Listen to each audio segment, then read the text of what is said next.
بسم اللہ الرحمن الرحیم، السلام علیکم ورحمۃ اللہ وبرکاتہ۔ اللہم صلی علی محمد وعلی محمد، رب اشرح لی صدری ویسر لی امری واحلل عقدۃ من لسانی یفقہوا قولی، آمین۔ خواتین حضرات، آپ دیکھ رہے کتب آن لائن اور میں ہوں بلال کتب۔ یہ بات ایک اصول کے طور پہ ذہن میں رکھ لیجئے گا کہ شریعت کے قوانین جو ہے نا، یہ آپ کو معاف کر دیتے ہیں۔ آپ سے غلطی ہوئی، آپ توبہ کر سکتے ہیں، لیکن فطرت کے قوانین جو ہے نا، یہ کبھی معاف نہیں کرتے۔ آپ درخت کاٹیں گے تو آپ کا موسم تبدیل ہوگا، آپ پانی کی حفاظت نہیں کریں گے، خشک سالی ہوگی۔ یہ قوانین اللہ تعالیٰ نے اتنی بابرکت بنائے ہیں، لیکن انسانوں نے اس میں کچھ دقتیں پیدا کر دی ہیں ان کی انٹرپریٹیشن میں۔ وہ جیسے کہتے ہیں نا کہ مجھے قرآن سے جب استفادہ کرنا ہو تو مجھے اس سے کوئی خوف نہیں آتا، مجھے اس کے ترجمے سے بھی کوئی خوف نہیں آتا، لیکن جب تفاسیر میں جاتے ہیں تو پھر جو موضوعات ہیں وہ بہت کھلتے ہیں اور بہت وسیع پیمانے پہ تبدیلیاں جو ہیں وہ رونما آتی ہیں۔ وہاں پہ انسان کو احتیاط برتنی پڑتی ہے۔ اللہ تعالیٰ نے رشتوں کے اندر جو ہے وہ کچھ قوانین بنائے ہیں۔ اللہ تعالیٰ صرف یہ چاہتا ہے کہ رشتوں کے اندر تقدس رہے۔ تقدس سے مراد ہے عزت رہے، آبرو رہے، ادب رہے۔ یہ تقدس ہے بیوی کا، شوہر کا، ماں کا، بہن کا، بھائی کا، بیٹی کا، بیٹے کا، سب کا تقدس جو ہے وہ اپنی جگہ رہے۔ اس لیے رشتوں کے اندر، بٹوارے کے اندر، جائیدادوں کے اندر، ہر جگہ اللہ تعالیٰ نے حتی الامکان جتنے انسانی ذہن میں آ سکتی ہیں چیزیں، ان کے قوانین مرتب کیے ہیں۔ نکاح کے اندر، نکاح اللہ تعالیٰ نے شرعی طور پہ نکاح پر، اس کا مثال کے طور پہ اس کے اندر جو ایک تقدس رکھا وہ مہر کا رکھا۔ مہر کے بغیر نکاح نہیں ہو سکتا، آپ کو مہر دینا ہے۔ یہ تقدس ہے، ایک جس کہنا چاہیے نا بائی لا، ایک چیز جو ہے وہ پابندی کے زمرے میں آپ کے اوپر لگائی جاتی ہے۔ طلاق کے اندر جو ہے وہ پابندیاں ہیں۔ اب یہاں پہ مثال آتی ہے اور مسئلہ آتا ہے ان مسالک کا جن میں کہ ڈسکرپنسز، یعنی کہ اختلافات یا مختلف رائے کی وجہ سے لوگوں کے ہاں کنفیوژن تو پیدا ہوتی ہے، مسالک میں بھی کنفیوژن پیدا ہوتی ہے، لیکن بہت زیادہ کنفیوژن اس وقت پیدا ہوتی ہے جب کوئی چیز جو ہے وہ عوامی سطح پر آ جائے اور پھر اس کے بعد فیصلہ کرنے کے لیے آپ کو مسلکوں میں سے ڈیسائیڈ کرنا پڑے کہ کس مسلک کے پاس جانا ہے۔ میں اس بات کا بہت بڑا حامی ہوں کہ جو نظریاتی کونسل ہے پاکستان کی اور جو ہماری شرعی عدالتیں ہیں، ان کو بہت زیادہ ایکٹیو ہونا چاہیے۔ جتنی ایکٹیو جو ہیں وہ مجھے کم از کم اپنی طبعی زندگی میں نہ آج تک نظر آئی ہیں، نہ مجھے امید ہے کہ آئندہ اتنی نظر آئیں گی۔ وہ حال ہی میں ایک بہت بڑا ایشو اٹھا جس پہ کہ علماء کرام کی اپنی بڑی رائے تھی، اور وہ تھا عدت کا، کہ عدت کے اوپر جو ہے وہ قانون کون سا لگے گا، کون سی قانون سازی ہوگی۔ مجھے کسی چیز پہ کوئی اعتراض نہیں ہے، لیکن مجھے صرف اعتراض جو ہے وہ اس چیز پہ ہے کہ جو علماء کی ڈومین ہو وہ علماء کی ڈومین ہی رہنی چاہیے، وہ مجھے اور آپ کو اپنے دست و گریبان پکڑ کے اپنے ہاتھ میں نہیں لینی چاہیے۔ اس کی ایک بڑی بنیادی وجہ ہے کہ ان لوگوں کا ایک ذہنی پیٹرن جو ہے وہ ایک خاص علمی ماحول میں پرورش پاتا ہے۔ پھر جو ان کی انٹرپریٹیشن ہے، اگر اس پہ بھی آپ نے کام نہیں کرنا تو پھر وہ جو شرعی عدالتیں ہیں، جو علماء کونسلز ہیں، پھر ان کا آپ کو اس دنیا میں کیا فائدہ، یہ پاکستان میں کیا فائدہ۔ آج عدت کے موضوع پہ تھوڑی سی انڈرسٹینڈنگ اپنی بہتر کریں گے، اور ہمارے ساتھ انتہائی محترم ڈاکٹر راغب نعیمی بھائی، السلام علیکم سر، خیریت سے ہیں ڈاکٹر صاحب؟ ہمارے ساتھ ڈاکٹر علامہ محمد حسین اکبر بھائی ہیں، السلام علیکم سر، خیریت سے آپ؟ اور انتہائی محترم مفتی سیف اللہ خالد بھائی، السلام علیکم خالد بھائی۔ خالد بھائی، آپ سے شروع کرتا ہوں جی بسم اللہ، کہ یہ عدت ہے کیا چیز، صرف عدت کو ڈیفائن کرتے ہیں۔ بسم اللہ الرحمن الرحیم۔ ان العدت عند اللہ 12 شہرا۔ عدت یہ عربی زبان کا لفظ ہے اور اس کے معنی ہیں گنتی کے، تعداد کے۔ کسی چیز کو متعین کرنا یا کاؤنٹر کرنا وہ عدت کہلاتا ہے۔ متعین کرنا کسی چیز کو، کوئی بھی چیز ہو سکتی ہے، کسی بھی چیز کو۔ مثال جیسے اللہ تعالیٰ نے فرمایا کہ مہینوں کی، سال کی جو گنتی اللہ تعالیٰ کے 12 مہینے ہیں، یہ بھی عدت ہے، یہ بھی عدت ہے، یعنی سال کو کاؤنٹ کرنا۔ ٹھیک، 30 دن روزے کے ہیں یا 29 دن ہیں، کسی بھی چیز کو کاؤنٹ کرنا جو ہے یہ عدت ہے۔ ڈاکٹر صاحب آپ کیا فرمائیے گا؟ بسم اللہ الرحمن الرحیم۔ یہ تو خیر اس کے لغوی معنی ہے، لغوی معنی ہے۔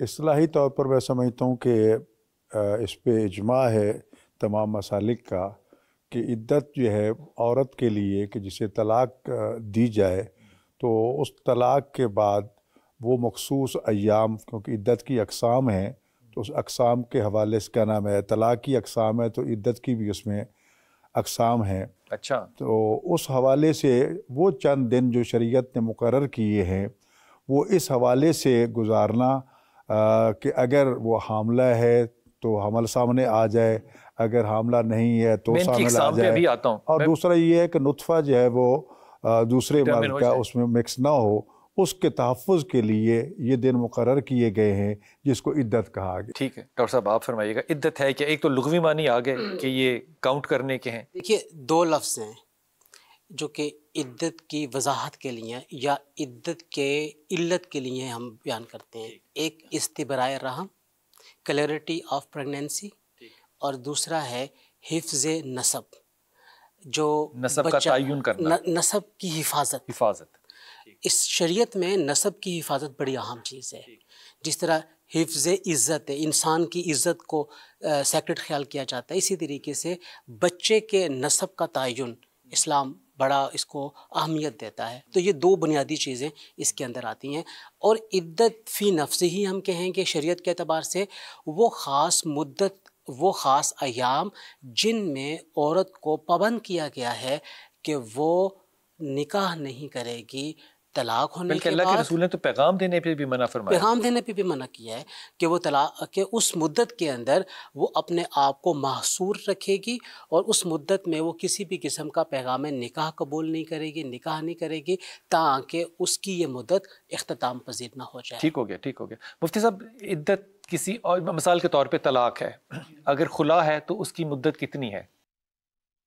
دیکھیں عدت اللہ تعالیٰ نے قرآن پاک میں فرمایا والذین یتوفون منکم ازواجا, جو فوت شدہ ہیں ان کی عدت الگ ہے. وہ بیوہ ہے. جی ہاں بیوہ کی کتنی عدت ہے؟ بیوہ کی 14 و 10 4 مہینے 10 دن ہے, وہ کیونکہ وہ غم کی حالت میں ہے. جی ہیں, یہ بھی بات درست ہے. جی یہ بات بھی درست ہے کہ وہ کیونکہ غم کی حالت میں ہے اس لیے 4 ماہ 10 دن ہے. 4 ماہ 10 دن اس لیے رکھے ہیں کہ اگر وہ پریگننٹ ہے تو وہ اس کا اظہار ہو جائے. 4 مہینے میں ہر چیز کلیئرٹی ہو جاتی ہے کہ یہ پریگننٹ ہے یا اس کے رحم میں پچھلے خاوند کا. اور اگر طلاق ہے تو کتنی عدت ہے؟ اور اگر طلاق ہے تو اس میں یہ ہے کہ یتربصن بانفسہن 3 قروء, کہ 3 طہر جو ہے وہ اس انتظار کرے. تو اب یہ جو طہر کا لفظ ہے یہ اس طہارت سے ہے, طہارت سے ہے, پاکیزگی کو کہتے ہیں. یہ اس پیریڈ کو کہتے ہیں کہ جب عورت پاک صاف ہو کر نہا کر اپنے مخصوص ایام سے پاکیزگی کی حالت میں ہوتی ہے, اس کو طہر کہا جاتا ہے. ٹھیک ہو گیا. تو 3 طہر انتظار کرے. اور خلا کی صورت میں بھی کوئی ہے سلسلہ؟ خلا کی صورت میں بھی یہ ہے کہ وہ 3 طہر انتظار کرے گی, تاکہ وہ پچھلے خاوند کے اگر اس کے ساتھ کوئی ریلیشن ہوئے ہیں تو اس کو پتہ چل جائے یا اس سے وہ پاک صاف ہو جائے. ٹھیک ہو گیا. اور یہ جو طہر ہے یہ ہر ایک کے لیے الگ ہے. مثلا یہ ہے کہ کوئی متعین نہیں ہے کہ یہ پیریڈ ہر ایک کے لیے ایک ہے. عادات میں اسی پر دوبارہ آتا ہوں. ڈاکٹر صاحب یہ آپ فرمائیے کہ آپ کے ہاں بھی یہ بات اسی طرح ہے کہ طلاق کی عدت جو ہے وہ مختلف ہے, بیوہ کی مختلف ہے, یا اس میں کوئی اختلاف ہے؟ جہاں تک یہ دونوں حکم جو ہیں قرآن کریم میں واضح طور پر موجود ہیں, تو یہاں اجتہاد یا کسی چیز کی ضرورت ہی نہیں ہے. تو قرآن کریم نے بیوہ عورت کے لیے 4 مہینے اور 10 دن جو مقرر فرمائے ہیں, 10 دن اوپر. جی ہاں, اس کا فلسفہ جو ہے وہ یہ ہے کہ ایک تو آج ڈی این اے ٹیسٹ ہوتے ہیں تو اس کے سے بھی یہ چیز ثابت ہے کہ 4 مہینے تک جو ہے وہ شوہر کے نطفے کا اثر باقی رہ سکتا ہے. میں اس پہ ابھی بعد میں آتا ہوں کہ وہ ڈی این اے کیا کہے گا. یہ فرمائیے کہ کوئی اس پہ اختلاف تو کسی مسئلہ نہیں ہے. قرآن کی نص موجود, اس پہ اختلاف ہے. اسی طرح مثلا دوسری خلا لے لیا تو خلا کے اندر خلا کے لیے بھی یہی احکام ہے طلاق کے. ہاں جی, یعنی طلاق وفات اور باقی طلاق جو ہے ان کی عدت میں بس یہی فرق ہے. ٹھیک ہے. یہ فرق کیوں ہے؟ اگر ایک بیوہ عورت ہوگی ہے تو وہ 4 مہینے 10 دن, اور اگر ایک طلاق یافتہ ہے تو وہ 3 مہینے, اس میں کیوں فرق ہے؟ آپ کے اس جواب سے پہلے یہ عرض کرنا چاہوں گا کہ یہ جو یتربصن بانفسہن 3 قروء کی بات ہے کہ وہ اپنے آپ کو 3 قروء رو کے رکھیں. یہ لفظ قروء جو قرآن کریم کا ہے یہ لغت ازداد میں سے ہے. لغت ازداد کا معنی ہے کہ ایسا لفظ جو ایک دوسرے سے متضاد معنی رکھتا ہے. اب متضاد معنی کیسے ہے؟ یہ لفظ قروء 2 معنوں میں استعمال ہوتا ہے. حیض کے معنوں میں, مینسس کے معنوں میں بھی اس کو استعمال کیا جاتا ہے, اور طہر پاکیزگی کے معنوں میں بھی استعمال ہوتا ہے. یعنی کہ 3 پیریڈز ہو جائیں یا 3 طہارتیں ہو جائیں, یا بنیادی بات تو ایک ہی ہے. ٹھیک ہے, لیکن اس کا امپیکٹ عدت کے ایام پہ پڑتا ہے. جی بالکل, 7 دن کا یا 6 دن کا یا فرق آ جاتا ہے, کیونکہ جو طہر کی میکسیمم مدت ہوتی ہے اسے 15 دن کاؤنٹ کیا گیا ہے منیمم طہور کی مدت جو ہے وہ 15 دن ہے اور اس کے بعد آگے بڑھ جائے گی. اسی اعتبار سے جو مینسز کی کم سے کم مدت ہے وہ 3 دن ہے اور میکسیمم. ڈاکٹر صاحب میں اس پہ ابھی آتا ہوں کہ وہ وقت متعین کیسے کیا جائے گا. یہ فرمائیے کہ ان میں 4 ماہ 10 دن کا اور 3 ماہ کا یہ فرق کیوں ہے جبکہ گزارنی عدت ہی ہے؟ ہاں اب اس میں فرق بنیادی طور پہ یہ ہے کہ جو خاتون ہوتی ہے اس کی ایفیلیشن اپنے شوہر کے ساتھ بہت زیادہ ہوتی ہے. اس عدت میں پھر غم بھی شامل ہے. سوگ جو آپ نے پہلے بیان فرمایا ہے وہ بالکل اس کے اندر شامل ہے. سوگ بھی ایک وجہ قرار دیا گیا ہے 4 ماہ 10 دن کی مدت کو تکمیل کرنے کی. تو اس میں صرف یہ ڈٹرمنیشن نہیں کرنی کہ وہ پریگننٹ ہے کہ نہیں. یہ نہیں ہے, دونوں چیزیں اس کے اندر آ جائیں گی. لیکن ڈیورس کی صورت کے اندر غم نہیں ہے. ڈائیورس میں غم نہیں ہے. اس کے اندر آگے چل کے کلیئرٹی کے ساتھ یہ بات موجود ہے, بلکہ بسا اوقات یہ کہا گیا ہے کہ جن کو طلاق ہو جائیں ان کی دوسری یا تیسری یا چوتھی مطلب اس کی آگے شادی کرنے کی طرف لازمی طور پہ سوچا جانا چاہیے اور اس پہ ڈیلے نہیں کیا جانا چاہیے. بعض فقہا کہ ہاں اتنی اس مدت کے گزرنے کے بعد ترغیب ملتی ہے اس طلاق یافتہ عورت کے نکاح کی. ٹھیک ہو گیا. حضور آپ بھی یہ سمجھتے ہیں کہ یہ جو غم کا سلسلہ ہے ایک مرگ کے اندر, اگر شوہر مر گیا تو بیوہ, اس لیے 4 ماہ 10 دن ہے, مطلب یہ بات سمجھنا ذرا تھوڑا سا قاعدے سے پابندی سے اگر سمجھنا چاہے اس کو کہ اگر عدت صرف اس لیے گزارنی ہے کہ ڈٹرمنیشن ہو سکے کہ عورت پریگننٹ ہے یا نہیں ہے, تو پھر وہاں 4 ماہ 10 دن اور یہاں صرف 3 ماہ, وہاں 1 ماہ 10 دن کی زائد شرط کیوں ہے؟ وہ اس لیے ہے کہ اگر پریگننٹ ہے تو اس کا اظہار ہو جائے گا اور ظاہری حالات نہیں, وہ تو 3 ماہ میں بھی ہو جائے گا. 3 ماہ میں کلیئر نہیں ہوتا کہ تو اس کا مطلب طلاق یافتہ عورت کے اوپر کوشچن مارک ہوگا. نہیں, ایسا نہیں ہے. تو پھر وہ فرق کیوں ہے؟ وہ فرق اس لیے ہے کہ 4 مہینے 10 دن میں ہی بالکل کلیئرٹی کے ساتھ. شاہ جی یہی تو میں مفتی صاحب عرض کر رہا ہوں, اگر 4 ماہ 10 دن میں مکمل کلیئرٹی ملتی ہے تو طلاق میں بھی 4 ماہ 10 دن ہی ہونے چاہیے. وہاں 3 دن کیوں ہے کہ 3 ماہ کیوں ہے؟ اس میں غم کا بھی شامل تو عدت کا تعلق صرف پھر ڈٹرمنیشن سے تو نہ ہوا کہ یہ ڈٹرمن کیا جائے کہ خاتون پریگننٹ ہے کہ نہیں. نہیں, ایسے نہیں ہے. وہ صرف اس کے اظہار کے لیے وقت کو تھوڑا سا بڑھایا گیا ہے, غم کے اظہار کے لیے. اس کا کوئی حوالہ ہے یا اس کا ہم یہ کہیں کہ ہمیں ایکچولی نہیں پتا, یہ حکم ہے قرآن کا؟ یہ کہتے ہیں کہ یہ 4 مہینے 10 دن, یہ جو اوپر کے جو 1 ماہ 10 دن اگر دیے گئے ہیں, ویسے تو جو متعلقہ عورت ہے اس کے لیے تو 3 قروء ہے. وہ 3 قروء تو متعلقہ سے مراد طلاق یافتہ عورت, اس کے لیے چاہے وہ خلا یافتہ ہو یا طلاق یافتہ ہو یا طلاق ڈیورس جس کو ڈیورس ہے, تو وہ 3 مہینے جو ہے وہ انتظار کرے یا 3 قروء انتظار کرے. یہ کلیئرٹی نہیں ہے کہ 4 ماہ اور 3 ماہ میں فرق کیوں ہے. یہ ہم نے خود ایکسپلین کیا, یہ اپنے اپنی فقہا یہ کہتے ہیں چونکہ اس کے ساتھ غم کا بھی عنصر شامل ہے اور پھر ہم نے ڈالا ہے, یہ ہم نے ڈالا ہے کیونکہ ہو سکتا ہے کہ طلاق یافتہ عورت کو بیوہ ہونے سے زیادہ غم ہو. جی ہاں, یہ بھی تو ممکن ہے نا. وہاں 3 طہر ہیں, یہاں 4. کیوں یہ وجہ, اس کی وجہ علماء کو پتہ ہے کیا؟ اس میں فقہا نے یہ کلیئر کیا ہے کہ یہ بتایا ہے کہ چونکہ وہاں پر صرف طلاق ہوئی ہے, صرف طلاق ہوئی ہے, یہاں پر دو چیزیں ہیں. ایک مفتی صاحب زندگی بدل گئی ہے, ایک طلاق کا غم ہے اور ایک فوت ہونے کا, بچوں کے یتیم ہونے کا غم ہے. یہاں بھی بچے یتیم ہی ہوئے ہیں, طلاق ہو گئی ہے, گھر ٹوٹا ہے, تو موجود ہے نا, حیات درست ہے. تو یہاں 3 ماہ کیوں ہے؟ اگر کلیئرٹی کیوں, کس وجہ سے؟ یہ جب ہم کہہ رہے ہیں کہ 4 ماہ 10 دن ہم نے ڈالے ہیں کیونکہ اس میں غم شامل ہے, یہ میری اپنی ترجیح ہے, ایک جو میں اپنی طرف سے ایک انٹرپریٹیشن دے رہا ہوں, یہ حکم نہیں ہے. یہ اللہ تعالیٰ کا حکم ہے کہ نہیں, وہ ٹائم کا حکم ہے. ٹائم کا. اس میں بلال صاحب گزارش یہ ہے کہ جس طرح آپ نے شروع میں فرمایا نا کہ فطرت کے اصول جو ہیں وہ اپنے اثر کو باقی رکھتے ہیں. ایک وقت شوہر طلاق دیتا ہے کسی وجہ سے بھی, اس کو غم ہے, صدمہ ہے, لیکن ایک وقت شوہر چلا جاتا ہے دنیا سے, وہ صدمہ کچھ اور صدمہ ہے. اس صدمہ کے اثرات جو ہیں وہ مسلسل آہستہ آہستہ ظاہر ہوتے ہیں. طلاق کے جو ہوتی ہے اس میں غصہ بھی آ جاتا ہے, اس میں حالات و واقعات بھی آ جاتے ہیں.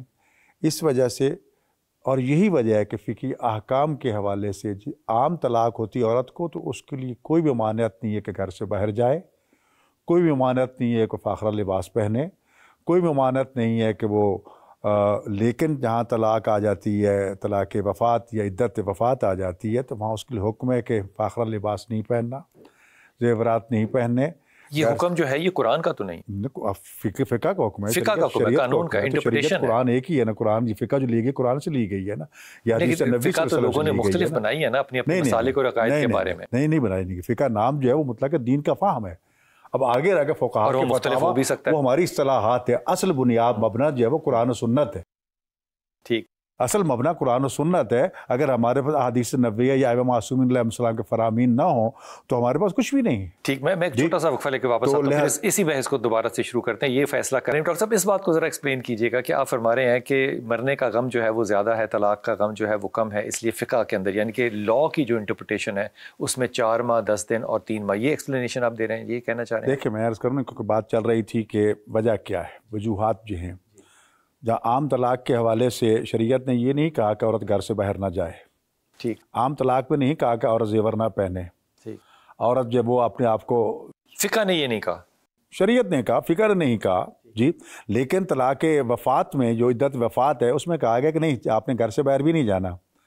مجبوری ہو تو پھر اضطراری احکام آ جاتے ہیں کہ کہاں کہاں جا سکتی ہے. میں تو 3 مہینے اور 4 مہینے کے اندر پھنسا ہوں. نہیں 3 اور 4 مہینے کی بات میں عرض کر رہا ہوں نا. 3 اور 4 مہینے کا ایک فلسفہ تو میں نے عرض کر دیا شروع میں کہ اس میں کیونکہ جو امکانات ہیں نطفے کے ظاہر ہونے کے میڈیکلی بھی اور دوسرے بھی، اور آج کی جدید سائنس نے بھی، ڈی این اے ٹیسٹ نے بھی چیزیں واضح کر دی ہیں، وہ اثرات ایسا ایسا بھی ظاہر ہو سکتے ہیں. تو لہٰذا اس لیے احتیاط اور تاکید قرآنی جب آ گئی تو فلسفہ انسان نے آج سمجھا اس کا، تو اس کا دن بڑھا دیے گئے کہ یہ اثر جو ہے وہ 4 مہینے 10 دن تک باقی رہ سکتا ہے. لیکن باقی طلاق میں پہلے اس کے اثرات ختم ہو جاتے ہیں. تو پھر اس لیے ثلاثہ قروء کی بات جو آ جاتی ہے اس میں تو 3 مہینے سے بھی کم ہو سکتا ہے جی. 4 مہینے 10 دن تو اور بات ہے، تو 4 مہینے 10 دن تو معین کر دیے گئے نا، دن ہی فکس کر دیے گئے. تو وہاں پر فکس تو نہیں کیے گئے. تو وہاں مثلا جب ثلاثہ قروء کہہ دیا گیا کہ 3 مرتبہ خون حیض دیکھے غسل کرے، آج اس کو طلاق ہوئی ہے، شام کو اس کا خون حیض آ گیا تو ایک طور سے ختم ہو گیا، اس کا شروع ہو گیا جی. تو وہ دن جو گزرنے تھے وہ تو گزر دن کم ہو جائیں گے پورے. تو لہٰذا وہ اثرات ایک طرف ہیں، یہ اثرات ایک طرف ہیں. فطری طور پر جو اثر باقی رہتا ہے وہ طلاق وفات میں یقیناً رہتا ہے. طلاق عام طلاق میں بھی ہوتا ہے لیکن وفات کے ساتھ آپ اس کو برابری نہیں کر سکتے. تو لہٰذا شریعت نے تو قرآن کی آیت کے مقابلے میں تو کوئی فقہ ہے ہی نہیں، نہ اجتہاد ہے نہ کوئی دوسری چیز ہے. جب وہ نص صریح موجود ہوگی تو ہم اس کو لیں گے. اب اس کے فلسفے جو ہے، فلسفے کے حوالے سے فقہاء نے احادیث کے حوالے سے بھی یہ چیزیں لے کے آئے، یہ وجوہات بیان فرمائیں. آج میڈیکل سائنس نے بھی چیزیں ثابت کر دی. اور پھر فطرت کے اصول جو ہے وہ تو باقی ہیں. عورت جتنا بھی مطلب زندگی بھر گزر جائے تو تب بھی اپنے شوہر کی وفات کو یاد رکھتی ہے. دوسری شادی بھی کر لے تب بھی وہ کہتے ہیں کہ وہ اس کو بار بار شوہر پہلا جو ہے اس کی اچھائیاں یاد آتی رہتی ہیں. یہ فطری چیز ہے جس کو ختم نہیں کر سکتے آپ. طلاق میں بھی یاد آ سکتی ہیں، طلاق میں بھی عورت نہیں چاہتی تھی طلاق جو جہاں طلاق تو دوسری بات آ گئی نا جی. طلاق وفات ہم عدت کی بات کر رہے ہیں، میں یاد کی بات کر رہا ہوں، عدت کی بات کر رہے ہیں. عدت وفات اور چیز ہے، عدت طلاق اور چیز ہے. حضور اقدس ایک خاتون ہے، اس نے خلا لینی ہے، میں مثال دے رہا ہوں.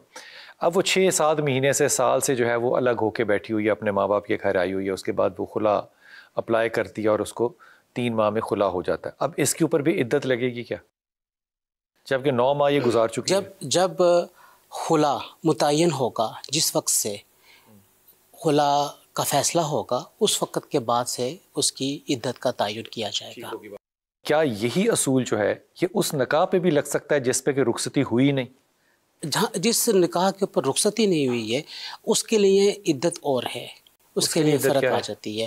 اس سے پہلے کہ میں اس کے بارے میں بات کروں، وہ جو پہلی بات چل رہی ہے نا 4 ماہ 10 دن کی اور 3 ماہ کی نہیں، 3 حیض کی، ان دونوں میں بڑا فرق ہے. بڑی اچھی بات، ٹیکنیکل بات کی آپ نے. دیکھیے جو بیوہ ہے نا، ٹھیک ہے، یہ نہیں پتا کہ وہ بیوہ کس کیفیت اور حالت میں ہوئی ہے، پاکی میں ہوئی ہے یا ناپاکی میں ہوئی ہے، ہمیں اس کے بارے میں پتہ ہے. ٹھیک ہے، اس کے لیے دن متعین کر دیے گئے. اب اس میں بھی بڑا اہم معاملہ یہ ہے کہ اگر مہینے کے درمیان کے ایام ہیں تو پھر 4 مہینے 10 دن، یعنی طلاق کا تعین بھی تو نہیں ہو سکتا نا اسی طرح. میری عرض سن لیجیے، میری بات مکمل کرنے دیجیے. تو اس میں 120 دن جمع 10 دن 130 دن رکنا ہوگا. اور اگر 1 تاریخ کو بیوہ ہوئی ہے، کسی بھی اسلامی مہینے کی 1 تاریخ کو بیوہ ہوئی ہے، تو پھر 4 مہینے کنٹینیولی، چاہے وہ 29 کے ہیں چاہے وہ 30 کے ہیں، اور اس کے بعد پھر اوپر سے 10 دن. یہی چیز ہم طلاق کے اندر لیں گے کہ اگر وہ 1 تاریخ کو مطلقہ ہوئی ہے تو 3 ماہ، تو پھر تو نہیں، اگر وہ ایسا ہے ایسی جس کے مینسز نہیں ہیں تو پھر وہ 3 مہینے کاؤنٹ کرے گی، چاہے وہ 29 کے ہوں چاہے وہ 30 کے ہوں، چاہے اس کے مینسز ہوں ہی نہ، نہیں چاہے وہ نہیں. اس کے لیے شرط یہ ہے کہ وہ، اس کے لیے شرط یہ ہے، دو حالتیں ہیں نا. ایسی خاتون جسے طلاق ہوئی ہے اس کی 2 کیفیتیں ہوں گی. یا وہ ایسا ہوگی جس کو مینسز آتے ہی نہیں ہیں، اس کے لیے طلاق کے ایام. مینوپاز کی عمر میں ہو سکتی ہے جی، مینوپاز کی عمر میں ہو ہاں، سکتی ہے. وہ جو عمر جس کے اندر بالکل وہ اس علت سے فارغ ہو گئی ہے. اگر وہ 1 تاریخ کو طلاق ہوئی ہے تو پھر 3 مہینے چاہے وہ 29 کے ہیں چاہے وہ 30 کے ہیں وہ پورے کیے جائیں گے. اور اگر مہینے کے درمیان میں وہ متعلقہ ہوئی ہے تو پھر اس کے 90 دن مقرر ہیں. 90 دن، 90 ڈیز، 3 مہینے وہ اپنے پورے کرے گی، 90 دن. ٹھیک. اب لیکن ڈاکٹر صاحب ایک ایسی عورت جو متعلقہ ہوئی ہے اور اسے مینسز آتے ہیں، وہ اس کیفیت سے وہ گزرتی ہے جو کہ عارضہ ہے خواتین کا. اب اس کے اندر جو فقہ حنفی ہے، فقہ حنفی لفظ قروء سے مراد حیض لیتی ہے. اسے 3 حیض یا 3 ناپاکی کے ایام مکمل کرنے پڑیں گے. اور ہمیں یہ بات ذہن میں رکھنی چاہیے کہ طلاق دینے کا طریقہ باقاعدہ شریعت نے بیان کیا ہے. اس طلاق دینے کے طریقے کے مطابق ہی طلاق دینی چاہیے. لیکن وہ اختلاف ہے نا مسالک میں. تو نہیں، میری عرض سن لیجئے نا. اس میں اگر طلاق دینے کے طریقے کو اختیار کر لیں گے تو پھر جو اس قسم کی ذیلی کا بہاتے ہیں وہ بھی سامنے نہیں آتی ہیں. شریعت نے یہ کہا ہے کہ طلاق ہمیشہ پاکی کی حالت میں دینی ہے. ٹھیک. جب پاکی کی حالت میں دیں گے، لیکن ناپاکی میں ہو سکتی ہے، ناپاکی میں ہو سکتی ہے، لیکن دینی نہیں چاہیے، دینی نہیں. حضرت عمر فاروق رضی اللہ تعالی عنہ سے کہا گیا کہ آپ اپنے بیٹے عبداللہ کو کیوں نہیں خلیفہ نامزد کرتے تھے؟ ایگزیکٹلی. تو انہوں نے کیا فرمایا؟ انہوں نے کہا جس بچے کو، جس نوجوان کو طلاق دینے کا طریقہ نہیں پتہ ہے اس کو میں خلافت سنبھالنے کے لیے مقرر کر دوں، منصب دے دوں. تو یہ بات تو بالکل کلیئرٹی کے ساتھ موجود ہے کہ جو شریعت نے طلاق دینے کا طریقہ بیان کیا ہے اس طلاق دینے کے طریقہ کار کو لوگ نہیں سمجھتے، لوگوں کو نہیں پتہ. لیکن شریعت یہ کہتی ہے کہ جس طرح نکاح پلانڈ ہے، طلاق بھی پلانڈ ہونی چاہیے. حادثہ نہیں ہو سکتا، حادثہ نہیں ہونا چاہیے. یہ ٹھیک، یہ سوچ سمجھ کے اٹھایا جانے والا موضوع قدم بالکل الگ رکھنا ہے. اور آپ نے اس دن ضرور آنا ہے کہ یہ حادثہ نہیں ہو سکتا. حادثہ نہیں ہونا، حادثہ نہیں ہونا چاہیے. ہو سکتا ہے کہ نہیں ہو سکتا؟ ہو سکتا ہے. غصے کی کیفیت. حلال اور حرام کا فرق کیسے ہوا؟ اگر شریعت ایک قانون بتاتی ہے تو پھر اس قانون کے اوپر تو یا حلال ہوگی چیز یا حرام ہوگی. شریعت نے قانون بتا دیا یا نہیں قبول. شریعت نے قانون بتا دیا. شریعت یہ کہتی ہے توڑنے کے بعد بھی وہ جائز کیسے ہو سکتا؟ وہ کہتی ہے کہ یہ ہے طریقہ کار، اگر اس طریقہ کار سے تم متصادم کام بھی کرو گے تو وہ کام کا وقوع ہو جائے گا. یہ بالکل ایسے ہی ہے. بالکل ایسی بات ہے کہ قربانی کے لیے میرے پاس شرائط ہیں. ٹھیک ہے نا، جانور کا ایسا ہونا، اس کو قبلہ رخ کرنا، اس پہ چھری پہ پڑنا، سارا. اگر میں سارا کچھ کروں ہی نا پھر بھی کہوں میری قربانی قبول ہوگی تو نہیں ہوگی. آپ قربانی پہ قیاس نہیں کر سکتے نا. آپ اسے قربانی پہ کیسے قیاس کر سکتے ہیں؟ تو یہاں کیونکہ قربانی جو ہے وہ ایک الگ معاملہ ہے. جانور کا ذبح کرنا ہے. یہاں پہ ہم کوئی بیگم کو ذبح کرنے جا رہے ہیں. جب دیکھیے آپ اس پہ قیاس نہیں، دیکھیے آپ قیاس نہیں کر سکتے. طلاق کے معاملے کو آپ قربانی پہ قیاس نہیں کر سکتے ہیں. اس میں کوئی علاقہ، قانون تو دونوں طرف ٹوٹ رہا ہے. نہیں، قانون ایک الگ چیز. وہاں پہ جو قانون کی امپلیمنٹیشن ہے وہ اور طرح سے ہے، یہاں پہ قانون کی امپلیمنٹیشن اور طرح سے ہے. کیوں نہیں کہتے کہ وہاں پہ قانون کی انٹرپریٹیشن اور طرح کی ہے، یہاں پہ قانون کی انٹرپریٹیشن اور طرح کی ہے؟ آپ اگر یوں کہنا چاہتے ہیں تو آپ یوں کہہ لیجئے. بات تو وہی ہے جو آپ بھی سمجھ رہے ہیں، بات وہی ہے جو میں سمجھانے کی کوشش کر رہا ہوں. ہمارے فقہ جعفریہ میں طلاق کے حوالے سے یہ واضح اختلاف موجود ہے کہ اگر عورت جو ہے ایام حیض میں ہے تو بے شک طلاق کے باقی سارے تقاضے پورے کر دیے جائیں پھر بھی طلاق واقع نہیں ہوتی، ہو ہی نہیں سکتی. یہ نہیں ہے کہ وہ طلاق ہو گئی یا ہوتی ہی نہیں. یعنی کہ بری اچھی کی بحث نہیں ہے کہ بری طلاق ہے یا اچھی طلاق ہے، وہ ہوتی نہیں ہے. لہذا عورت کا خون حیض سے پاک ہونا یہ پہلی شرط ہے. دوسری شرط یہ ہے کہ غصہ غالب نہ ہو، پریشر غالب نہ ہو. کیا خوبصورت بات ہے ڈاکٹر صاحب. آپ اس کے لیے نا یہاں بات چھوڑ دیں آپ، کیونکہ یہ پورا ایک موضوع ہے کہ جو چیز حرام ہے، جو چیز ہی حرام رہ جائے گی، جو چیز ہی حرام ہے اس میں سے حلال نہ نکالیں. تو لہٰذا کہنا کہ غصہ حرام ہے. اور یہ شرائط دیکھو نا، جب وہ شرائط، لیکن سارے میری اور آپ کی اس بات سے متفق نہیں ہے. مجھے پتہ ہے نہیں ہے، لیکن سوال میں اس لیے پہلے کر رہا ہوں کہ نعیمی صاحب نے جو فرمایا وہ اپنے مسلک کے حوالے سے تھا. تو یہ کہہ رہے تھے کہ اگر وہ طلاق حیض میں دے بھی دے تو طلاق ہو جاتی ہے. تو ہمارے جو میری سمجھ میں نہیں آ رہی بات تو صریحاً ہمارے یہاں فقہ جعفریہ میں وہ طلاق باطل ہے، خواہ وہ 100 دفعہ صیغہ طلاق جاری کر دے، ساری اس کی باقی شرائط ڈھول بجا لے کچھ کر لے، وہ نہیں ہے، نہیں، کیونکہ قانون ہے تو پھر قانون کی پابندی ہی فقہ ہے، قانون کی پابندی ہی شریعت ہے، تو پھر اس کے اندر اس کے باقی شرائط بھی، اب شرائط کی طرف آپ کہہ رہے ہیں تو شرائط اور بھی ہے، چلو شرائط کو رہنے دیں، ٹھیک ہے، لیکن بہرحال یہ ہے کہ السلام علیکم ورحمۃ اللہ وبرکاتہ۔ صاحب بھائی آپ اس میں اپنی پہلے تو رائے دے دینا، میرا مقدمہ بڑا سیدھا سا ہے کہ اگر شریعت اور فقہ ایک چیز کہتی ہے تو اس کے قانون کا اطلاق جو ہے وہ کراس دا بورڈ ہونا چاہیے، اس پہ پھر بیچ میں چوں اور میری بات ابھی باقی رہتی ہے، جی بسم اللہ، سوری سوال جو ہے نا، نہیں میں نہیں چاہتا صاحب بھائی کیونکہ وہ تو شریف آدمی ہے، میں نہیں جاؤں گا تو وہ کچھ بھی نہیں کہیں گے، بات ادھوری رہے گی تو ٹھیک نہیں ہے، کیونکہ نعیمی صاحب نے یہ بات جو شروع کی تھی بہت اچھی تھی۔ ایک تو موضوع یہ تھا کہ چلو یہ تو میں نے نقطہ نظر عرض کر دیا، دوسری بات یہ ہے کہ اگر بچی ہے اور نابالغ ہے اور اس کا نکاح ہو گیا ہے اور نکاح سے پہلے طلاق بھی ہو گئی ہے تو پھر عدت کا جی عدت نہیں ہے نا پھر، جی اسی طرح اچھا عدت نہیں ہے آپ کے یہاں بھی؟ نابالغ بچی صرف نکاح نابالغ ہے تو عدت نہیں ہے نا، صرف نکاح ہوا، نکاح ہوا، رخصتی نہیں نا، رخصتی نہیں ہوئی ہے نا، رخصتی نہیں ہوئی ہے تو عدت نہیں ہے، عدت نہیں۔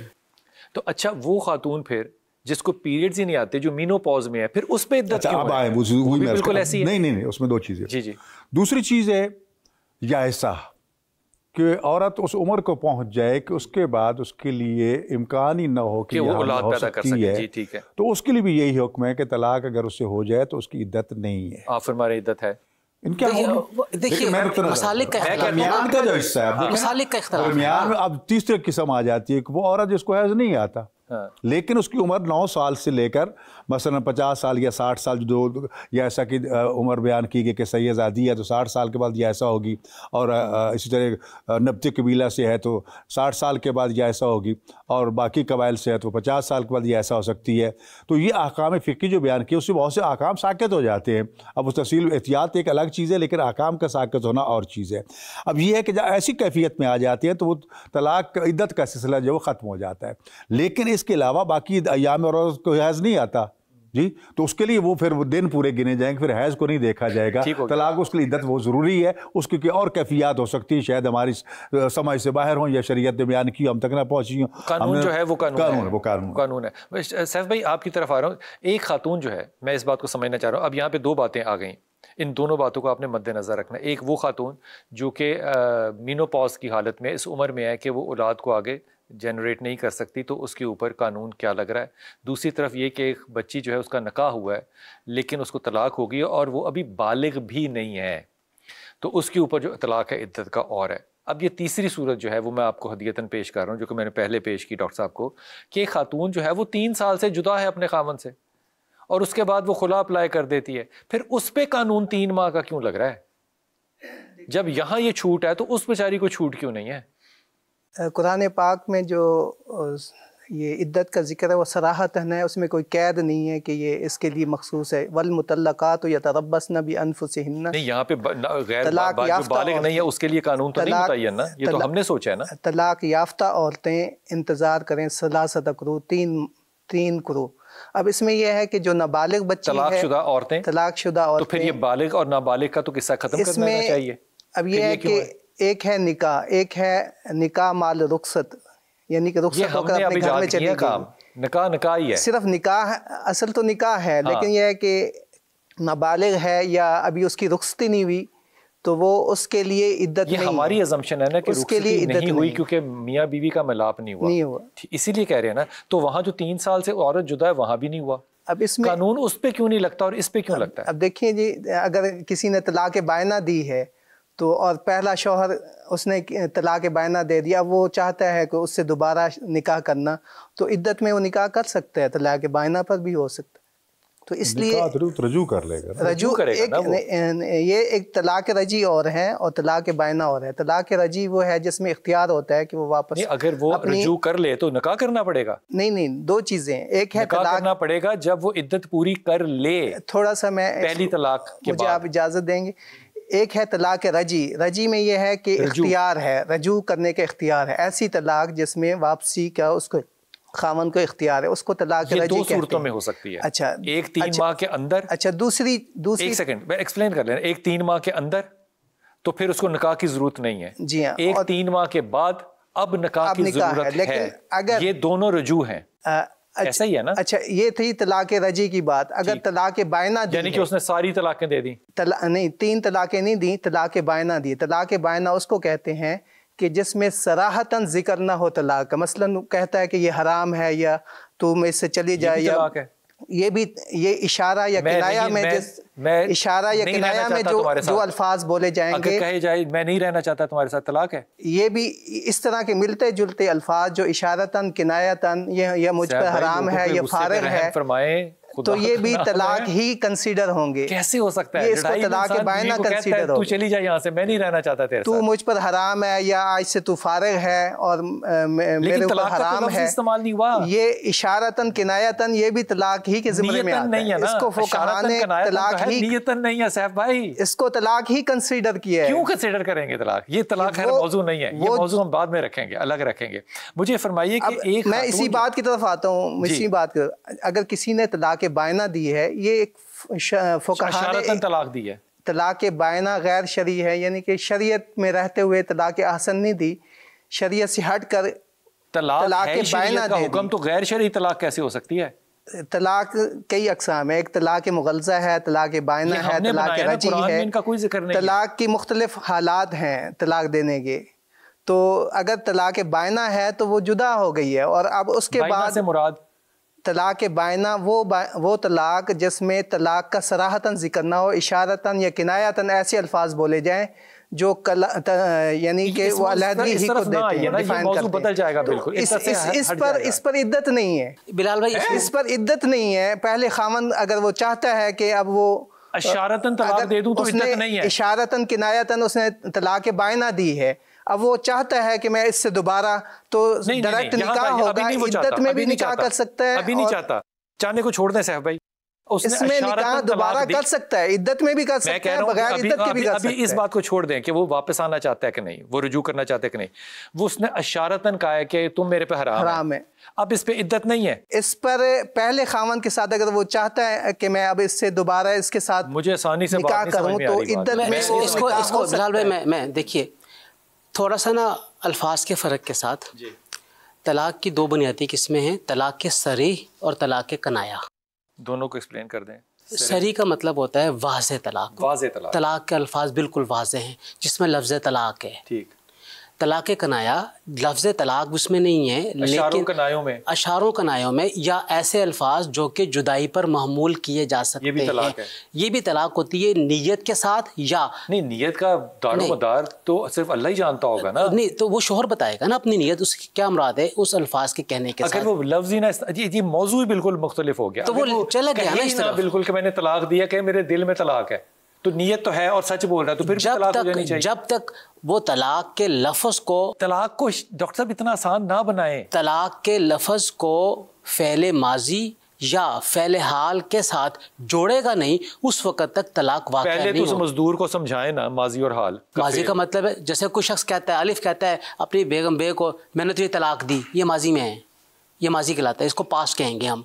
نہیں, طلاق وہ پاسٹ کی ہوگی, میں نے تمہیں طلاق دی تھی. دی بھی ماضی ہی ہے, انشاء کر لیا جائے گا, طلاق دی. اچھا اس کے بعد ماضی کا ہوگا, کود جو ہیں وہ ماضی کے استعمال ہوتے ہیں, لیکن مراد حاضر لیا جائے. اور اسی طریقے سے طلاق دیتا ہوں, طلاق دیتا ہوں, سارے عدت سے ہٹ گئے. دیکھیں یہاں میں ایک چھوٹی سی مثال دیں, جو نابالغ بچی کا کہا گیا یا وہ عورت کے جس کا نکاح ہوا ہے, رخصتی نہیں ہوئی یا بستری نہیں ہوئی اور طلاق دے دی گئی ہے, فقہ جعفریہ کے مطابق وہ عورت اس شخص کے لیے حرام معبد ہو جائے گی, وہ دوبارہ اسے نکاح نہیں کر سکتا. ایک طلاق, وہ ایک طلاق کے ساتھ ہی. ٹھیک جی, وہ باقی اگر وہ ہم بستری کر چکے ہیں تو پھر طلاق دی ہے, تو پھر وہ طلاق رجعی ہے, دوبارہ رجوع کر لیتے پھر طلاق دی ہے, طلاق رجعی ہے. تیسری مرتبہ طلاق دیتا ہے, یہ طلاق بائن ہو جائے گی, پھر رجوع نہیں.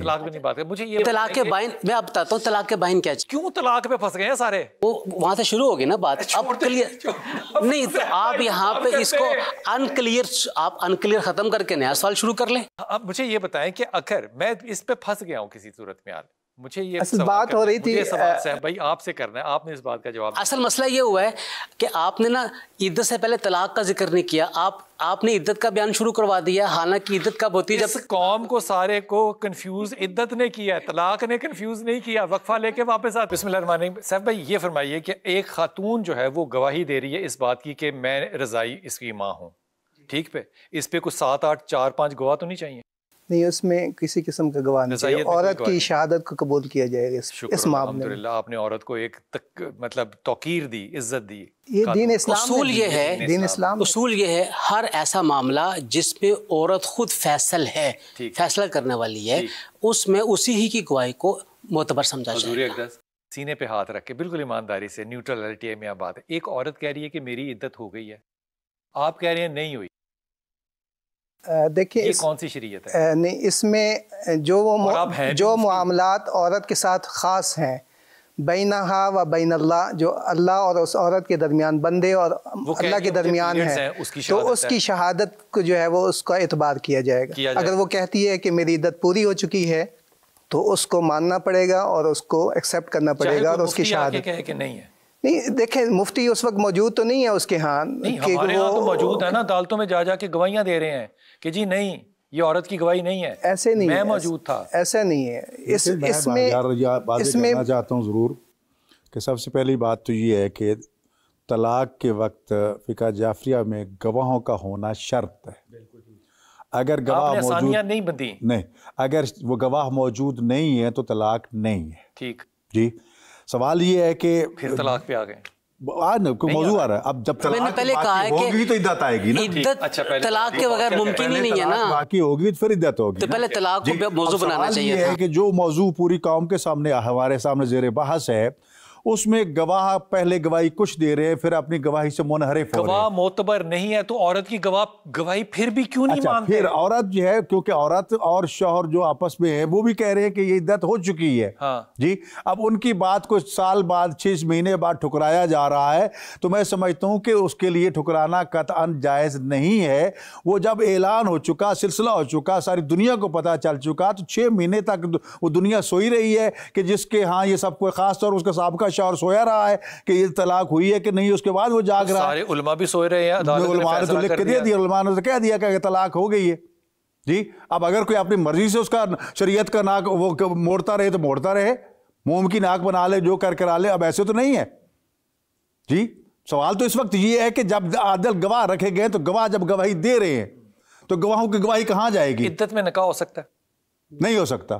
نکاح ہی نہیں ہوگا. نہیں ہوگا. نکاح میں پہلے شوہر کے ساتھ جی. نکاح ہوا کیسے جب اس کو نکاح نہیں کہیں گے نا؟ نکاح ہی نہیں ہوگا نا، اس کا وقوع پذیری نہیں ہے. وقوع پذیری باطل نکاح. یعنی آپ اس کو نکاح باطل تو کہہ سکتے ہیں اصطلاحاً، لیکن وہ ازدواجی زندگی جاری نہیں رکھ سکتے. تو اس کا مطلب دوبارہ نکاح کر لینا چاہیے؟ نہیں، دوبارہ نہیں. عدت گزر جائے گی. عدت کے دوران جو اس نے عمل کیا ہے اس کی اجازت ہی نہیں ہے. عدت کے بعد دوبارہ نکاح نہیں، اس شخص کے لیے فقہ جعفریہ میں اجازت نہیں ہے اگر وہ جانتے بوجھتے ہوئے سب کچھ کہ وہ حالت عدت میں ہے اور وہ نکاح کرتا ہوئے، نہ جانتے بوجھتے ہوئے. غلطی بھی تو ہو سکتی ہے. غلطی ہو سکتی ہے، امکان ہے. غلط انسان ایک 30 دن کا پیریڈ ہو سکتا ہے، 25 کا ہو سکتا ہے، 35 کا 40 کا بھی ہو سکتا ہے. غلطی ہو سکتی ہے. تو کیا ایک نکاح شدہ آدمی جو ہے وہ دوبارہ نکاح نہیں کر سکتا اپنی ہی بیوی سے؟ دیکھیے بات ابھی اپنی بیوی سے تو کر سکتا ہے نا.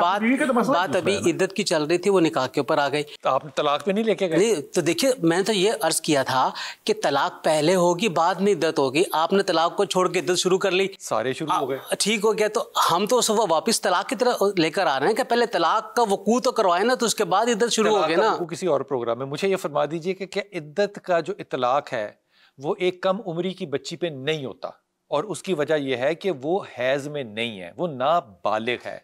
حیض میں نہ ہونا اس کی ایک شرط بن گیا کہ حیض میں نہیں ہے تو اب یہ عدت نہیں ہوگی. یہی شرط 60 سال کی عورت پہ ایسا نہیں ہے کہ حیض میں ہے، اس کا تعلق رخصتی کے ساتھ ہے. یعنی جو ریلیشن میاں بیوی کے ہوتے ہیں، وظیفہ زوجیت اگر ادا نہیں ہوا تو اس کے ساتھ تعلق ہے. اس کا حیض یا حیض کا نہ ہونا وہ تعلق نہیں ہے. وظیفہ زوجیت ادا کرنے کا، یعنی رخصتی کا عمل جو ہے بالغ اور نابالغ سے کوئی تعلق یعنی کہ نابالغ عورت، اس سے یہی مراد لیا جاتا ہے کہ ہمارے ہاں کہ جب تک نابالغ ہے اس کی رخصتی نہیں ہوتی. نہیں، یہ تو عرف عام میں ہے اور اس پر تو کوئی وہ دوسری رائے نہیں ہے. کیا نابالغ بچی کی طلاق پہ اس کی عدت ہے، ہاں یا نہیں؟ دیکھیں جس کی رخصتی نہیں ہوئی اس پر عدت نہیں ہے، چاہے وہ بالغ ہو چاہے نابالغ ہو. چاہے وہ بالغ ہو چاہے. مثلا اب یہ ہے کہ ایک نابالغ کا تو ویسے ہمارے نہ شریعت اس کو کہتی ہے کہ اس کی رخصتی کریں یا اس کے ساتھ میاں بیوی کا جو تعلق ہے اس کو قائم کریں، اور نہ ہمارا معاشرہ کہتا ہے اور نہ ہمارا قانون کہتا ہے. آپ نے کہا کہ عورت بالغ ہو یا نابالغ ہو، اگر نکاح ہو چکا ہوا ہے، نکاح ہوا ہے اور رخصتی نہیں ہوئی تو عدت، اور اگر وظیفہ زوجیت ادا نہیں ہے تو اس میں عدت نہیں ہے. حضور اقدس ہو سکتا ہے رخصتی ہو گئی ہو اور حقوق زوجیت پھر بھی نہ ادا ہوئے ہوں، تو یہ مسائل ہے عرف عام میں ہم آپ اس بات کا ایک اصول کیوں نہیں مرتب علماء کرام مل کے کر سکتے کہ عمر کا تعین کریں یا حیض کا تعین کریں؟ اصل بات یہ ہے کہ مولانا صاحب جو وضاحت کر رہے ہیں، کیونکہ ہمارے عرف میں رخصتی کی سے مراد یہ ہے کہ شوہر اور بیوی نے ازدواجی حقوق بھی ادا کریں. اصل چیز ہے نکاح، اور نکاح کے بعد ہے ازدواجی حقوق. اصل چیز یہ ہے. رخصتی کو ضروری نہیں ہے کہ وہ بارات آئے اور جناب ڈھول ڈمکی اور سارا کا سلسلہ ہو، نہیں، ادھر نکاح ہوا ادھر وہ زوجیت میں آ گئی. شرعی طور پر وہ میاں بیوی ہیں، وہ محرم ہو چکے ہیں، اس کے باقی متعلقہ جو رشتے ہیں اس کے احکام لاگو ہو چکے ہیں. جی اب سوال یہ ہے کہ لیکن عورت ابھی 9 سال کی بھی نہیں ہوئی. جی اگر ہم کم از کم سن بلوغ بھی لیں 9 سال کا، تو وہ بھی ابھی تک نہیں ہوئی، تو طلاق دے دیتا ہے مثال پر اس پہ عدت نہیں ہے. کیسے ہوگی عدت؟ عدت ہے ہی نہیں اس پہ. اچھا اصول کیا ہوا؟ جی اب سوال یہ کہ نکاح واقع ہو چکا ہے، لیکن اگر بالغ عورت، دوسری بات میں وہی رکھتا ہوں، اسی طرح یہ تو 9 سال کی نابالغ کی بات ہو رہی ہے. ایک عورت بالغ ہے، جی میں پہلے بھی کہہ چکا ہوں، نکاح ہو گیا ہے، رخصتی بھی اصطلاح ہو گئی ہے بقول آپ کے، جو عرف عام لے لیجئے، لیکن میاں بیوی نے ہم بستری نہیں کی، جی طلاق ہو گئی ہے، عدت نہیں ہے. اس کی گواہی کون دے گا؟ جی اس کی گواہی کون؟ کس چیز کی گواہی؟ کہ ہم بستری نہیں ہوئی. عورت دے گی، دونوں میاں بیوی کا اقرار ہے. اگر ان میں سے ایک گواہ دے ایک نہ دے، الٹا دے، پھر دوسرے پر ذیلی چیز دیکھے تو، اور پھر عورت کی بات قائم نہ ہوا نا، عدت کا اصول قائم نہ ہوا نا. اصول دیکھو بات یہ ہے کہ اب اس کو ثبوت ایک قانون شہادت آ جائے گا کہ نیا پہلو آ جائے گا. ایک حکم ہے کہ ازدواجی شہادت جو ہے وہ واضح کس کی ہوگی، عورت کی کہ آدمی کی؟ دیکھو مین چیز عورت کی آئے گی نا. عورت بتائے گی، عورت کہے گی کہ میرے سے ہم بستری نہیں ہوئی. بس اوقات مرد اس قابل نہیں کہ ہم بستری کر ہی نہیں سکتا. بس یہ بھی تو ہے نا، دیکھو جہاں عورت اپنا نکاح فسخ کر سکتی ہے وہاں پر اکیلی عورت کی بات مانی جا رہی ہے. وہ کہتی ہے میرا شوہر اس قابل نہیں کہ ازدواجی حقوق ادا کرے. نکاح فسخ ہو گیا، نکاح فسخ کرنے کا وہ اختیار رکھتی ہے. ایک ہی شہادت ہے. جی شہادت کیا خود مان رہی، وہ اقرار کری، میڈیکلی آپ تائید لے رہے ہیں، دوسرے تیسرے لے رہے ہیں، اس لیے کہ عرف میں اپنی عزت نہ گوا سکے، عرف الزام نہ لگا سکے. وگرنہ شرعی طور پر اگر میاں بیوی دونوں اکیلے ہی ہیں اور پتہ چلا کہ شوہر اس قابل نہیں ہے کہ ازدواجی حقوق ادا نہیں کر سکتا، کوئی اور بھی عیوب بھی ہیں وہ اس میں عیب پائے جاتے ہیں، تو شریعت نے جن عیوب کے ہوتے ہوئے مرد میں ہوں یا عورت میں ہوں دونوں پارٹیوں کو نکاح فسخ کرنے کا اختیار دیا ہے، وہ اپنے اختیار استعمال کر سکتے ہیں. اس کا جلدی سے جواب دیتے ہیں کہ اگر یہی قانون جو ہے جو کہ 9 سال کی بچی پہ لگ رہا ہے، یہی 70 سال کی خاتون پہ کیوں نہیں لگتا؟ میں نے عرض کیا اس کی عدت نہیں ہے نا، یا ایسا کی عدت نہیں ہے. آپ فرما رہے ہیں لیکن یہ فرما رہے ہیں کہ عدت ہے. دیکھیے کچھ چیزیں ایسی ہیں جو قرآن کے بعد نبی کریم صلی اللہ علیہ وسلم کی احادیث مبارکہ میں ملتی ہیں. دیکھیے فقہ اصل میں ہے کیا؟ فقہ ہے ایکسٹریکٹڈ سولوشن آف پرابلمز. اس میں آپ کو قرآن اور حدیث کے اپنی وزڈم کے مطابق، اپنی وزڈم بعد میں آئے گی، بیس پہلے قرآن اور حدیث بنے گی. اپنی وزڈم پہ ہی سمجھیں گے نا اس کو. نہیں وہ وزڈم بعد میں آئے گی نا، لیکن بیس تو قرآن اور سنت ہوگی نا. پہلے قرآن اور سنت کی روشنی کے اندر لوگوں کے مسائل جو پیش آتے ہیں ان کے ممکنہ حل کو فقہ کہا جاتا ہے. بات کو چھوڑ دیں اب یہاں پہ، کیونکہ اتنی خوبصورت بات آپ نے کر دی ہے نا، ان کے ممکنہ حل کو فقہ کہا جاتا ہے. ٹھیک ہو گیا نا. یہ بات میں نے ریکارڈ کر لی ہے اور یہ میں بات بار بار چلاؤں گا. یہ ممکنہ ہے، ظاہر بات ہے ممکنہ کہتے ہیں، ممکنہ ہے. نہیں، ممکنہ کا مطلب ہے ایک سے زیادہ حل بھی ہو سکتے ہیں. جیسے کرو کی مثال ہے نا، کرو کے 2 معنی ہیں نا، حیض بھی ہے اور طہور بھی ہے. ٹھیک ہو گیا. اب ایک فقہ کے مطابق طہور مراد لیے جائیں گے، دوسرے کے مطابق طہور حیض مراد لیے جائیں گے، تو یہ اس کے ممکنہ 2 صورتیں. ٹھیک ہو گیا. مجھے ایک لائن میں ایک جواب دے دیجیے گا جلدی سے. اگر میڈیکل سائنس یہ بتا دے کہ خاتون جو ہے وہ پریگننٹ نہیں ہے، تو کیا پھر بھی اس کے اوپر 4 ماہ 10 دن یا 3 ماہ کا عرصہ جو ہے عدت کا لگنا چاہیے یا نہیں لگنا چاہیے؟ ہاں یا نہ کی رائے. دیکھیں یہ ظاہری طور پر شریعت ظاہری کا نام ہے، فتویٰ جو ہے ظاہر پر ہوتا ہے. میڈیکل اگر کہتا ہے تو وہ اس کو ہم نہیں ایکسیپٹ کریں گے. قرآن جو ہے وہ یہ کہہ رہا ہے کہ اس نے 3 مہینے یا 4 مہینے جو ہے اپنے آپ کو روکے رکھنا ہے. جب اللہ کا حکم آ جائے ٹھیک ہوگی بات تو پھر نص قرآن کے مقابلے میں کوئی سائنس جو ہے وہ قابل قبول نہیں. ٹیکسٹ ہے، نص کے اوپر کوئی ہماری ذہنی اختراع یا کسی بھی چیز کی پیشین گوئی یا اس کا ممکنہ جو جواب ہے اس کو لے کے نہیں ہم آئیں گے. یہ کتنی خوبصورت بات ہے کہ جب نص آ جائے، یہ نص سے مطلب کہ بیس آ جائے، جو بنیاد قرآن ہے نا، قرآن کی بات حکم آ گیا ہے، پھر آپ کی عقل اور شعور جو ہے ختم ہو جائے گا. مرضی کہے اس کے اوپر فیصلہ نہیں کیا جائے گا، نص کے اوپر، یعنی کہ اس کے بیس کے اوپر، اس کے قانون کے اوپر، اس کے نیوکلیس کے اوپر، اس کے نیوٹرون کے اوپر اللہ تعالیٰ کے بتائے ہوئے الفاظ کے مطابق ظاہری معنی پر، اللہ تعالیٰ کے بتائے ہوئے الفاظ کے اوپر، ظاہری معنی پر بھی، ظاہری معنی بھی آ رہے ہیں، ظواہر قرآن بھی حجت ہے.